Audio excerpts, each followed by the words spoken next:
LPU ప్లేస్మెంట్ల రికార్డులు సృష్టిస్తోంది. Final year student 2.5 కోట్ల ప్యాకేజ్ పొందుతున్నారు. 1700 మందికి పైగా ఎల్పీయూ స్టూడెంట్స్ 10 లక్షల నుంచి 2.5 కోట్ల ప్యాకేజెస్ పొందారు.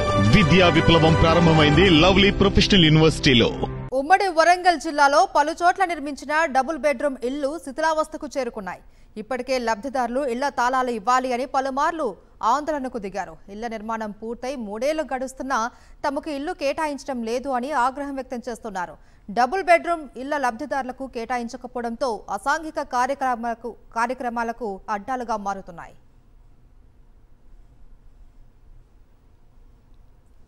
ఉమ్మడి వరంగల్ జిల్లాలో డబుల్ బెడ్రూమ్ ఇళ్ల దుస్థితికి సంబంధించి మరింత సమాచారం మా ప్రతినిధి శ్రీధర్ రెడ్డి అందిస్తారు.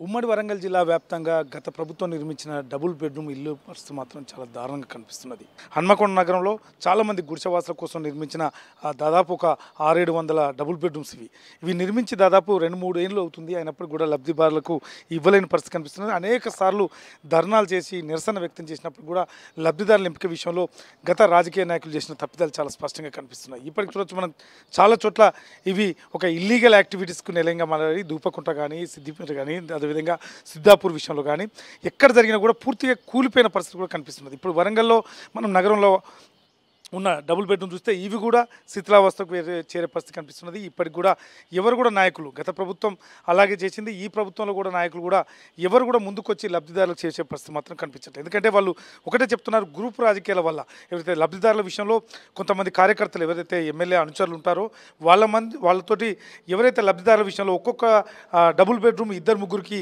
ఇస్తామని చెప్పి ప్రామిస్ చేయడం వల్ల మాత్రమే ఈ పరిస్థితి నెలకొన్న చెప్పొచ్చు. మనం చూడొచ్చు చాలా ఇల్లీగల్ యాక్టివిటీస్కు ఇవి నిలయంగా మారాయి. కొన్ని చోట్లయితే పూర్తిగా కిటికీలు తలుపులు మొత్తం ఊడిపోయి శిథిలావస్థకు చేరిపోయినప్పుడు కూడా లబ్ధిదారులు కొంతమంది ఆందోళన వ్యక్తం చేస్తూ కొన్ని చోట్ల మాత్రం ఆక్రమించుకొని అందులో ఉంటున్న పరిస్థితి కనిపిస్తుంది. అదేవిధంగా వీళ్ళు కూడా చాలాసార్లు ప్రయత్నం చేశారు. పోలీసు వాళ్ళకు నిరసన వ్యక్తం చేస్తూ పోలీసులను బెదిరించి కూడా ఆక్యుపై చేసే ప్రయత్నం చేశారు. కానీ అయినప్పటికీ కూడా పోలీసులు మళ్ళీ వాళ్ళని ఈ డబుల్ బెడ్ నుంచి దూరం చేసిన పరిస్థితి. ఎందుకు అంటే గత ప్రభుత్వం కూడా ఇలాగే అనవసరమైన వాగ్దానాలు చేసి ఎవరికైతే 2-3కి హామీ ఇచ్చి వాళ్ళకి ఇవ్వలేని పరిస్థితిలో ఉంటే కార్యకర్తలు ఎక్కడ దూరం అవుతారు, ప్రజలు ఎక్కడ దూరం అవుతారని చెప్పి ఏదైతే ఆలస్యం చేసిందో ఈ ప్రభుత్వంలో కూడా ఏవైతే డబుల్ బెడ్రూమ్స్ వాళ్ళకు ఉన్నారో అర్హులకు నిజమైన అర్హులను సెలెక్ట్ చేసి ఇస్తే బాగుంటుందని కోరుకుంటున్నారు. చాలామంది కూడా నిరసన వ్యక్తం చేసి విసిగి వేసారి మళ్ళీ గదే గుడిసెల్లో ఉంటున్న పరిస్థితి కనిపిస్తుంది. దాదాపు చూడొచ్చు మనం ఇప్పుడు ఆ రూమ్ చూపిస్తున్నాం.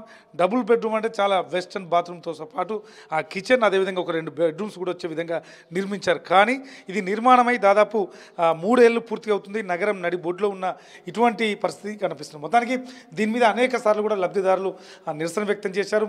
మిగతా విషయంలో దూపకుంట కానీ ఆ సిద్ధాపురం కానీ అదేవిధంగా వర్ధనపేట కానీ మిగతా ఎక్కడ చూసినా కూడా డబుల్ బెడ్రూమ్ కోట్లాది రూపాయలు వ్యయం చేసి నిర్మించినప్పటికీ కూడా లబ్ధిదారులకు ఇవ్వకపోవడంపై చాలా ఆగ్రహం వ్యక్తం అవుతున్నది. ఇప్పటికైనా నిజమైన లబ్ధిదారులకు ఇవ్వాలి. ఎందుకంటే ఇది పూర్తిగా శిథిలావస్థకు వెళ్ళిపోయిన తర్వాత ఇచ్చి ఉపయోగం లేదనుకుంటూ వరంగల్ నగరంలో దేశాపేట డెవలప్ ప్రాంతం కూడా ఇదే విధంగా ఉన్నది. దాదాపు 250 పైగా డబుల్ బెడ్రూమ్ నిర్మించారు. పూర్తి స్థాయిలో దొంగతనాలు గురైపోయి కరెంటు వైర్లు కూడా తీసుకువెళ్ళిన పరిస్థితి కనిపిస్తున్నది. అయితే ఇప్పటికైనా ఇది ఏదైతే ప్రభుత్వం స్పందించి నిజమైన అర్హులకు లబ్ధిదారులకు డబుల్ బెడ్ ఇవ్వాలని చెప్పేసి మాత్రం ఒక డిమాండ్ కనిపిస్తున్నది.